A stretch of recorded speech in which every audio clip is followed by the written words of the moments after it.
Hello everyone, welcome back. গত ভিডিওতে আমরা দেখছিলাম যে পাইথনের প্রিন্ট কিভাবে কাজ করে, প্রিন্টের ভিতরে আপনার বিভিন্ন ধরনের ডেটা টাইপ দিলে কীভাবে সেগুলো প্রিন্ট হয়, what is the appropriate way to print and etcetera. এবারের ভিডিওতে আমরা দেখব কিভাবে আমরা ভ্যারিয়েবল নিয়ে কাজ করতে পারি। সো ভ্যারিয়েবল মানে কি? ভ্যারিয়েবল মানে একদম সহজ বাংলায় যেটা বলি আমরা চলক, এবং এটা আসলে মাথায় আমাদের ম্যাথমেটিক্যাল কিছু টার্ম চলে আসে, যেমন let's say for example x equal to 2, এই ধরনের টার্ম আমাদের মাথায় চলে আসে। অ্যাকচুয়ালি পাইথনের ভ্যারিয়েবল জিনিসটা এরকমই।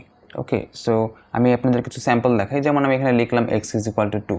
তো এখানে এক্স হচ্ছে একটা ভ্যারিয়েবল, এক্স একটা ভ্যারিয়েবল, এবং এখানে যেটা ভ্যালিউ যে 2 লিখেছি এটা হচ্ছে তার ভ্যালিউ। ওকে, সো এটা আমরা যেটা লিখেছি সেটা হচ্ছে ডেফিনেটলি একটা ইন্টিজার ভ্যালিউ। সো আমরা এখানে চাইলে আর একটা ভ্যারিয়েবল লিখতে পারি, let's say for example Y. Y আর এটাকে আমরা রাখতে পারি, লেটস সে ফর এক্সাম্পল আমরা এটা রাখলাম একটা float. Okay, and then Z equals আমরা লিখতে পারি আরেকটা, এটা লেখা যাক একটা স্ট্রিং। যেহেতু প্রাইমারিলি আমরা 3 ধরনের ডেটা টাইপ নিয়ে কাজ করছি, তো আমরা 3 ধরনের ভ্যারিয়েবল আমরা এখানে লিখছি, let's say string. Okay, so এইটা হচ্ছে আমাদের 3 ধরনের ভ্যারিয়েবল আমরা লিখলাম। আর এখানে একটু সবুজ আন্ডারলাইন করে দিচ্ছে, ইটস বিকজ এটা হচ্ছে পাইচার্মের একটা ব্যাপার, একটা সুবিধা বলা যায়, যে সুন্দর করে আপনার কোডটাকে রিফরম্যাট করতে চায়, খুব সুন্দর করে স্পেসিং টেসিং দিয়ে সুন্দর করতে চায়। এটা পাইচার্ম ইউজ করলে খেয়াল করবেন, অন্য কোনো আইডিতে আই ডোন্ট নো আছে কি না। যাই হোক, আসল কথা হচ্ছে আমরা ভ্যারিয়েবল নিয়ে কাজ করব। সো এই যে 3টা ভ্যারিয়েবল লিখলাম, এটা হচ্ছে ইন্টিজার ভ্যালিউওয়ালা একটা ভ্যারিয়েবল, এটা হচ্ছে ফ্লোটওয়ালা একটা ভ্যারিয়েবল, এবং এটা হচ্ছে আপনার Z which is a string, which contains a string. So এই যে ভ্যারিয়েবলগুলো আসলে খুবই এরকমই সিম্পল ইউজ জিনিসগুলোই। সো ভ্যারিয়েবলের কাজ হচ্ছে ভ্যারিয়েবল একটা ভ্যালু স্টোর করে রাখে, এবং আপনি ভ্যারিয়েবলের সুবিধা হচ্ছে ভ্যারিয়েবল ব্যবহার করে আপনি যে কোনো সময় আপনার একটা ভ্যালুকে আপনি আপডেট করতে পারেন। ওকে, তো আমরা ভ্যারিয়েবলটাকে চাইলে কিন্তু প্রিন্ট করতে পারি এভাবে। যদি আমি লিখি ফর এক্সাম্পল প্রিন্ট, আমাদের মনে আছে গত ভিডিওতে আমরা দেখিয়েছিলাম যে আমি যদি কোনো কোটেশন মার্ক ছাড়া র্যান্ডমলি একটা জিনিস লিখি, মানে র্যান্ডমলি একটা স্ট্রিং লিখি, তো কম্পিউটার মনে করতে চায় যে সেটা মনে হয় কোনো একটা রেফারেন্স, মানে রেফারেন্স হচ্ছে কোনো একটা ভ্যারিয়েবলকে নির্দেশ করছে, কোনো একটা ভ্যারিয়েবলের অ্যাড্রেসকে নির্দেশ করছে। তো সেই কারণে সে কোনো কোটেশন ছাড়া যদি কোনো স্ট্রিং লিখি, সে মনে করে যে এখানে কোনো এই অ্যাড্রেস এ কোনো ভ্যারিয়েবল আছে কি না। ঠিক আছে, সো ওই কারণে রেফারেন্স কথাটা এসেছিলো। যদি আমি আপনাকে থেকে আবার দেখাই, লেটস সে আমি এ লিখেছি এবং এখানে দেখুন কি বলছে, আনরিজলভ রেফারেন্স। ঠিক আছে, তো আমি এত ঝামেলাতে যাব না। বেসিক কথা হচ্ছে যখন আমি প্রিন্ট দিব, প্রিন্ট দিয়ে লেটস সে এক্স দিলাম। এখন ধরেন আমি তখন এখানে কিন্তু কোটেশন ছাড়া আমি এক্সটা লিখছি। তো এখন কম্পিউটার বলবে কি, আচ্ছা তো এখানে কোটেশন ছাড়া এক্স লিখছো মানে নিশ্চয়ই এক্সটা কিছুকে রেফার করতেছে। তো সে গিয়ে দেখবে যে এক্সের ভ্যালিউ হচ্ছে 2, সো সে 2 প্রিন্ট করে দিবে। ওকে, সে এখানে 2 প্রিন্ট করে দিছে। আমি যদি এখানে লিখি সে ফর এক্সাম্পল ওয়াই, সো সে এখানে 2.34 এটা ভ্যালু ছিল ওয়াইয়ের যে করেসপন্ডিং ভ্যালু, এটা সে প্রিন্ট করে দিবে। আবার যদি আমি এখানে জেড লিখি, সে কিন্তু এখানে সুন্দর করে আপনার এই স্ট্রিং এটাকে লিখে দিচ্ছে। ওকে, আমরা কিন্তু প্রিন্টের মধ্যে এই কাজটা করতে পারি। আপনাদেরকে প্রিন্টের আরেকটা জিনিস দেখাই, সেটা হচ্ছে প্রিন্টের মধ্যে কিন্তু আমরা পাশাপাশিও আমরা প্রিন্ট করতে পারি, এক্স কমা ওয়াই কমা জেড। আমি যদি কমা সেপারেটেড 3টা ভ্যারিয়েবলের নাম লিখে দিই, সে কিন্তু সুন্দর করে প্রিন্ট করে দিচ্ছে। দেখেছেন, সে খুব সুন্দর করে প্রিন্ট করে দিচ্ছে। ওকে, প্রিন্টারে অনেক কারসাজি আছে। প্রিন্টার আমরা যদি কারসাজিগুলো ভালো মতো রপ্ত করতে পারি, আমরা প্রিন্ট দিয়ে অনেক কিছু করতে পারবো চাইলে। ওকে, সো প্রিন্টের কাজটা একটু দেখাচ্ছিলাম। তো এখানে আমি প্রিন্ট নিয়ে আরেকটা জিনিসও দেখায় দিই। লেটস সে আমি যদি প্রিন্টের ভিতরে যে কমা সেপারেট করে 3টে ভ্যারিয়েবলের নাম লিখছি, এবং নামের সাথে সাথে কম্পিউটার বলছে আচ্ছা যেখানে যেহেতু কোনো কোটেশন ছাড়া, সিঙ্গেল কোটেশন বা ডাবল কোটেশন ছাড়া আমাকে 3টা স্ট্রিং লিখে দিছে। সো আমার মনে হয় এইগুলো আসলে একটা রেফারেন্স, এবং সেই রেফারেন্সে খুঁজে গিয়ে সেগুলোর ভ্যারিয়েবলের ভ্যালুগুলো নিয়ে আসতেছে। ওকে, তো এখানে আপনি কিন্তু প্রিন্টের মধ্যে চাইলে কমা সেপারেট করে আপনি যে কোনো স্ট্রিংও লিখতে পারেন। লেটস সে ফর এক্সাম্পল আমি এখানে এক্স লিখেছি, এক্স না লিখি লেটস সে অ্যানাদার স্ট্রিং। ঠিক আছে, অ্যানাদার স্ট্রিং লিখলাম, এবং আমি যদি এটাকে প্রিন্ট দিই, দেখেন খুব সুন্দর করে অ্যানাদার স্ট্রিংটা প্রিন্ট হয়ে যাচ্ছে। ওকে, এর কারণ হচ্ছে আপনি প্রিন্টের ভিতরে আপনি কমা সেপারেট করে যে কোনো কিছু লিখতে পারেন।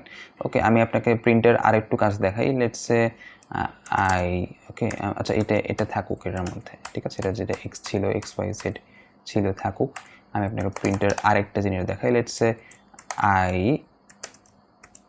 eat, sorry,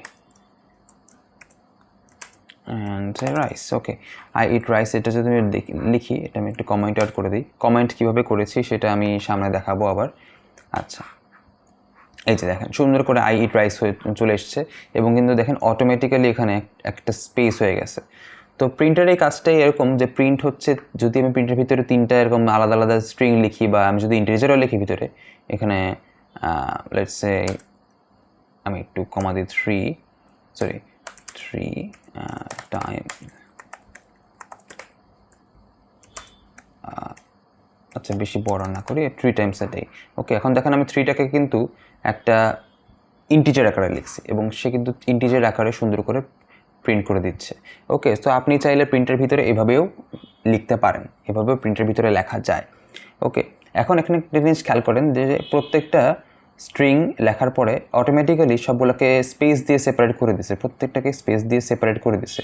এটা হচ্ছে প্রিন্টের একটা ফিচার যে সে অটোমেটিক্যালি স্পেস দিয়ে সে সেপারেট করে দেয়। আমি যদি চাইতাম যে না, আমি স্পেস দিয়ে সেপারেট করব না, আমি জাস্ট বলবো যে আমি এখানে লাগায় সবগুলো লিখবো, ইন দ্যাট আমি সেটা করতে পারতাম। চাইলে আমি জাস্ট সিম্পলি স্ট্রিংয়ের মাঝখানে আমি এখানে জাস্ট প্লাস করে দিব, প্লাস লাগাই দিব। এটা হচ্ছে স্ট্রিং কনক্যাটেনেশন, এগুলো আমরা সামনে গিয়ে দেখবো, এটা এত মাথা ঘামানোর কিছু নাই। আবার এখানে কেন দিচ্ছি না, এখানে দিলে এরর খাবে। সো দেখেন এখানে লাগাই দিচ্ছে সব কিছু। তো এটা আমরা সামনে গিয়ে দেখবো, আরও স্ট্রিং নিয়ে অনেক কারসাজি করা যাবে, প্রিন্ট নিয়ে অনেক কারসাজি করা যাবে, সব কিছুই আমরা সামনে গিয়ে দেখবো, চিন্তার কোনো কারণ নেই। আমরা আপাতত ভ্যারিয়েবল নিয়ে কাজ করতেছিলাম, আজকে ভ্যারিয়েবল নিয়ে একটু আলোচনা করব। সামনে গিয়ে আমরা আরও বিস্তারিতভাবে এসব কর্মকাণ্ড দেখব যখন আমরা আরও বেশি কাজ করব। আচ্ছা, যাই হোক, তো এই ছিল আমাদের যে ভ্যারিয়েবল কীভাবে কাজ করে সেটা, ঠিক আছে। এবং আমি দেখেন ভ্যারিয়েবলের ভিতরে কিন্তু আমি চাইলে ভ্যারিয়েবলকে আমি লেটস সে 2+3 লিখলাম, অটোমেটিক্যালি আমি যখন 2+3 লিখছি, কম্পিউটার কী করবে, অটোমেটিক্যালি এটাকে সাম করে ফেলবে, অটোমেটিক্যালি একটা সাম করে আমাকে সামের রেজাল্টটা দিয়ে দিচ্ছে। দেখছেন 2+3 = 5, সে অটোমেটিক্যালি 5 দিয়ে দিচ্ছে। ওকে, আমি যদি প্রিন্টের ভিতরেও লিখি, প্রিন্টের ভিতরেও যদি কোনো এডিশন অপারেশন লিখতে চাই, দেখেন আমি লেটস সে 5+5 x+5 দিলাম, অটোমেটিক্যালি এটা কী হবে, এটা 10 হয়ে যাওয়ার কথা। ওকে, এটা 10 হয়ে গেছে। আমি আগেও দিতে পারি 5 + x+5 যদি দিই, এটা 15 হয়ে যাবে। এটা এভাবে কাজ করে। ওকে, সো প্রিন্টের ভিতরেও আমি চাইলে এভাবে কাজ করতে পারি, এবং আমি যে কোনো ভ্যারিয়েবলের সাথে যদি আমি এরকম করে অপারেশন দিয়ে দিই, সে চাইলে এটা করে ফেলতে পারবে। আমি যদি মাইনাস অপারেশনও দিই, সেটাও সেই অ্যারিথমেটিকটাও সে করে ফেলতে পারবে, দেখেছেন। সো এটা হচ্ছে ভ্যারিয়েবলের একটা ইন্টারেস্টিং ব্যাপার। আপনি চাইলে ভ্যারিয়েবল এরকম টুকটাক ব্যবহার করে আপনি অনেক ধরনের অপারেশন, অনেক ধরনের কাজ আপনি ভবিষ্যতে গিয়ে করতে পারবেন। আচ্ছা, এখন আপনাদেরকে একটা জিনিস দেখাই যে কীভাবে ভ্যারিয়েবল আপডেট হয়। ওকে, এখন দেখেন ইনিশিয়ালি এক্সের ভ্যালিউ আছে 2, আমি কি করব, এখন এক্সের ভ্যালু 2 আছে, আমি যদি এখন এটাকে প্রিন্ট দিই, সো এটা সিম্পলি অবশ্যই 2 প্রিন্ট করতেছে। আমি এখন কি করব, এক্সের ভ্যালু চেঞ্জ করে দিব লেটস সে 4। ওকে, এখন আপনি বুঝতেই পারতেছেন এতক্ষণ যদি সে আলোচনা করছে, আমি যদি আবার এক্সটাকে প্রিন্ট দিই, সিম্পলি সে 4 রিটার্ন করবে আমাকে, ঠিক আছে। এখন এ দেখেন শুরুতে এক্স ছিল, এক্স কিন্তু 2 প্রিন্ট করছে, যে এখানে যেটা 2 ছিল এইটা সে প্রিন্ট করছে। এর পরের লাইনে এসে লাইন নাম্বার 5-এ কিন্তু প্রিন্টটা করছে এক্সের ইনিশিয়াল ভ্যালুটা। দেন লাইন নাম্বার 7 এসে যখন আমি এটাকে আপডেট করে দিলাম, এরপর লাইন নাম্বার 9-এ এসে আমি যখন আবার প্রিন্ট দিলাম, তখন যে আপডেটের যে ভ্যালুটা, সেই ভ্যালুটা আমাকে বের করে দিচ্ছে। এটাই হচ্ছে ভ্যারিয়েবল, এভাবে চেঞ্জ হয়। আমি চাইলে কিন্তু এটাও করতে পারি, লেটস সে x=x+4, এটা করলে কী হবে, এক্সের যে ইনিশিয়াল ভ্যালু ছিল 2 ছিল, 2 এর সাথে কী হয়ে যাবে, 4 যোগ হয়ে যাবে। একদম যে আমরা যে স্কুলে ম্যাথ করি না, সেই ম্যাথের মতোই এখানে বিষয়টা কাজ করে। এখন দেখেন এটা কী হবে, সিম্পলি 6 হয়ে যাবে এবং আমাকে 6টা রিটার্ন করতেছে। ওকে, সো এভাবে হচ্ছে আমাদের ভ্যারিয়েবলের আমরা আপডেট করতে পারি। তো এটা ছিল আমাদের কীভাবে ভ্যারিয়েবল আপডেট করতে হয় সেটার একটা কাজটি দেখাইলাম। ভ্যারিয়েবল নিয়ে আমরা ভবিষ্যতে আরও অনেক কাজই করতে পারবো। আপনি চাইলে কিন্তু ভ্যারিয়েবল পুরোপুরি চেঞ্জও করে দিতে পারেন, মানে ডেটা টাইপও চেঞ্জ করে ফেলতে পারেন, যেটা আপনি হয়তো অন্যান্য কোনো ল্যাঙ্গুয়েজে গেলে আপনাকে অনেক ঝামেলায় পড়তে হতো, কিন্তু পাইথনে আপনার কোনো ঝামেলা নেই। এক্স একটা ইন্টিজার ভ্যালু আছে, আমি চাইলে মনে করেন এখন বললাম পাইথন আমি এক্স ইন্টিজার রাখবই না, আমি এখানে বলবো যে আমি ভাত খাই, ঠিক আছে, আমি এটা বলে দিলাম। এখন দেখেন কী করে, একদম সে চেঞ্জ করে ফেলছে, পুরো ডেটা টাইপই চেঞ্জ করে ফেলছে। ওকে, সে চাইলে যে কোনোভাবে সেটাকে চেঞ্জ করে ফেলতে পারে। ওকে, আমরা এনি টাইম এগুলোকে চেঞ্জ করে ফেলতে পারি, কোনো সমস্যা নাই। সো এভাবে হচ্ছে পাইথনের ভ্যারিয়েবল আপডেট করা যায়, ঠিক আছে, এখন আমরা এইটা দেখেন এগুলোর ডেটা টাইপ আমরা কিন্তু চাইলে চেক করে দেখতে পারি। লেটস সে ফর এক্সাম্পল আমি যদি এটার টাইপ দিতে চাই, ঠিক আছে, সরি একটা টাইপও হয়ে গেছে। আচ্ছা, আবার যদি আমি এখানে টাইপ দিই, দুইটার এগুলোর কিন্তু আমরা এভাবে টাইপও বের করতে পারবো। ভ্যারিয়েবলের ডেটা টাইপ যদি আপনি বের করতে চান, এটা কিন্তু সে বের করে আপনাকে দেখায় দিবে।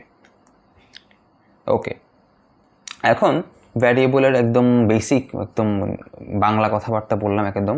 তো ভ্যারিয়েবলের নেমিং নিয়ে আমার কিছু কথাবার্তা আছে।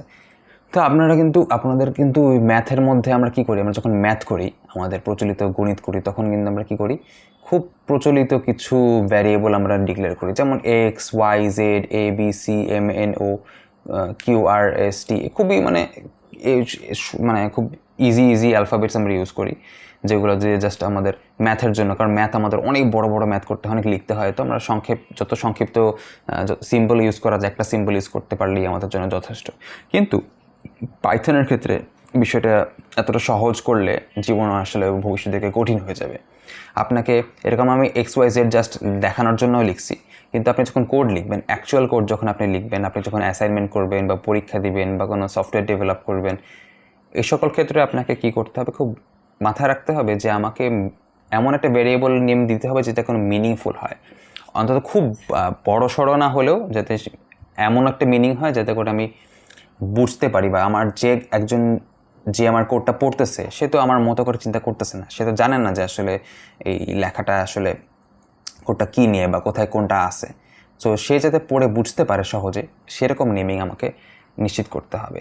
তো এই জন্য পাইথনের কিছু নেমিং কনভেনশন আছে। ওকে, যেমন মানুষের নাম সিলেক্ট করতে গেলে আমার মানুষের নাম হয়তো বা সারা জীবনে কয়েকবার হয়তো বা মানুষের নাম নির্ধারণ করি, কিন্তু সেখানে আমরা কত চিন্তা ভাবনা করি। কিন্তু আপনি যখন একটা কোড লিখবেন, আপনাকে প্রতি মুহূর্তে অনেক ভ্যারিয়েবল তৈরি করতে হবে। আপনি জানবেন না যে আপনি কতগুলো ভ্যারিয়েবল তৈরি করতে হচ্ছে, ঠিক আছে।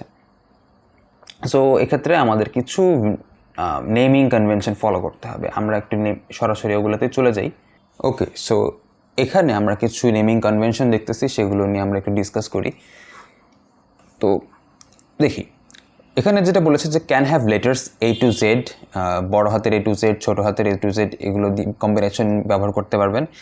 0 থেকে 9 পর্যন্ত ডিজিট ব্যবহার করতে পারবেন এবং আন্ডারস্কোর ব্যবহার করতে পারবেন। সো সকল ধরনের আলফা নিউমেরিক ক্যারেক্টার আপনি ইউজ করতে পারবেন না। এখানে যেগুলো নির্ধারণ করে দেওয়া আছে সেগুলোই আপনি কেবল ইউজ করতে পারবেন। আপনি হ্যাশ বা @ এগুলো ইউজ করতে পারবেন না, কারণ এগুলোর সাথে অন্যান্য বিষয় সম্পর্কিত। আচ্ছা, should maintain snake casing, that means each word should be separated by underscores।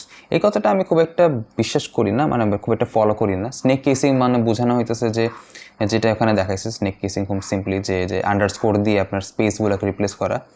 যেমন আমি যদি লিখতে চাই যে person age is equal to 12, so person age is equal to underscore যে দিলাম, এটা হচ্ছে একটা কনভেনশন। ইউজুয়ালি এভাবে দেওয়া হয় যাতে করে জিনিসটা রিডেবল হয়। ওকে, আচ্ছা, কিন্তু আমি চাইলে কিন্তু এভাবেই দিতে পারি, পারসন এজ এভাবেই দিতে পারি। এভাবে দিলেও আমাদের পড়তে কঠিন হয় না খুব একটা। আমি চাইলে এরকমও দিতে পারি, কোনো সমস্যা নাই। কিন্তু কেন আন্ডারস্কোর দিতে বলা হয়, সিম্পলি বিকজ যাতে করে আরেকজন পড়তে গেলে তার জন্য চোখে পড়তে সহজ হয়, সেজন্য চোখে ধরতে সোজা হয়, সেজন্য যেন কোনো ভুল না করে পড়তে গিয়ে, বা আপনিও ভুল করতে পারেন পড়তে গিয়ে। সো আন্ডারস্কোর দিয়ে দিলে ভালো, বাট এটা যে খুব বাধ্যবাধকতা এমনও না। তবে ওই যেটা প্রথমে বললাম যে এই যে A to Z, ছোটো হাতের A to Z 0 to 9 underscore, এটা কিন্তু অবশ্যই বাধ্যবাধকতা আছে। এরপরে আরও কিছু বাধ্যবাধকতা দেখি। ক্যানট বিগিন উইথ ডিজিটস, ঠিক আছে। আপনি একটা নাম দিলে, আপনি একটা ভ্যারিয়েবলের নাম দিলে, নামটা আপনি লেটস সে এজ 1 এটা দিতে পারেন, ঠিক আছে। এজ 1 ইজ ইকুয়াল টু, যে এজের পরে আপনি 1 দিলেন, কোনো সমস্যা নেই। এজের পরে আন্ডারস্কোর দিয়ে 1 দিলেন, কোনো সমস্যা নেই। কিন্তু আপনি আগে আপনি এটা দিতে পারবেন না। আপনি ভ্যারিয়েবলের নামের শুরুতে কোনো নাম্বার ব্যবহার করতে পারবেন না, এটা হচ্ছে একটা কনভেনশন, ঠিক আছে। দেন আরও আসি, cannot have white space and special signs, যেটা বললাম যে এই ধরনের স্পেশাল সাইন আপনি ব্যবহার করতে পারবেন না, এবং হোয়াইট স্পেস ব্যবহার করতে পারবেন না।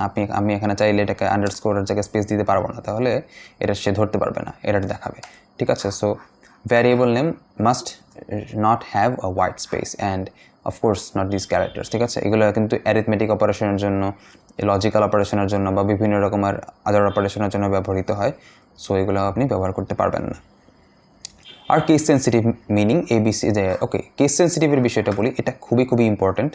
দ্যাট ইজ, আমি যদি এখন আপনাকে কয়েকটা ভ্যারিয়েবল লিখে দেখাই, let's say ABC is equal two 2, ABC is equal two 4, ABC is equal two 5, এরকম তিনটেই দেখাইলাম। তো এখানে বিষয় হচ্ছে এই তিনটা ABC পড়তে একই রকম মনে হলেও তিনটা কিন্তু তিনটা আলাদা ভ্যারিয়েবল, ঠিক আছে? আমি যদি আপনাকে প্রিন্ট দিয়ে দেখাই ABC, এটা আপনাকে একটা জিনিস প্রিন্ট করবে। আচ্ছা, আমি আগের প্রিন্টগুলো একটু কেটে দিই। ওকে, দেখেন ABC এটা 2 প্রিন্ট করতেছে। আমি যদি এখানে ABC প্রিন্ট করি, এটা আরেকটা জিনিস প্রিন্ট করতেছে 2, 4। এবং আমি যদি আবার ABC প্রিন্ট করি, আরেকটা ভ্যারিয়েবল যেটা এটা কিন্তু অন্য আরেকটা ভ্যারিয়েবল, যে এইটাকে রিটার্ন করতেছে আমাকে, মানে এইটা প্রিন্ট করে দিচ্ছে। সো তিনটা কিন্তু তিনটা আলাদা ভ্যারিয়েবলকে নির্দেশ করতেছে। সো আমি যদি এখানে একটার জায়গায় আরেকটা লিখে দিই, বা আমি মানে মনে করেন আমি বড় হাত দিয়ে লিখলাম একটা, আবার ছোটো হাত দিয়ে লিখলাম একটা, দুইটা দুই রকম হবে। ওকে, আচ্ছা, have to be meaningful with the data stored in it, এইটা খুবই ইম্পর্ট্যান্ট। আমি অ্যাসাইনমেন্ট করার সময় দেখছি আমার অনেক বন্ধুরা খুব তাড়াহুড়া করতে গিয়ে এমন সব নাম দেয় যে নামগুলো আসলে কোড পড়তে গিয়ে আমি ভেজালে পড়ে যাই, আসলে এটা কোথায় কাজে লাগছে, ঠিক আছে? যেমন যেখানে দেখা যাচ্ছে যে পার্সন এইজ আমি লিখছি, মনে করেন কোনো একটা অ্যাসাইনমেন্টে পার্সনের এইজ নিয়ে কাজটা হচ্ছে, তো সেখানে যদি আমি পার্সন এইজ দিই, জিনিসটা পড়তে সহজ হচ্ছে, সিম্পলি বুঝতে পারছি যে এটা একটা মানুষের বয়সের কথা বলছে। আমি যেখানে W দিয়ে দিই ফর এক্সাম্পল, অথবা এইজের জন্য আমি A দিয়ে দিলাম, এটা কিন্তু না পড়তে অনেক কষ্ট হবে যে আসলে A মানে কি এইজ, নাকি A মানে কি, মানে এটা একটু মানুষ ট্র্যাক হারায় ফেলবে। So it's better, but it's highly recommended that you give a meaningful name, ঠিক আছে? Cannot be too lengthy and too general, need to have a balance.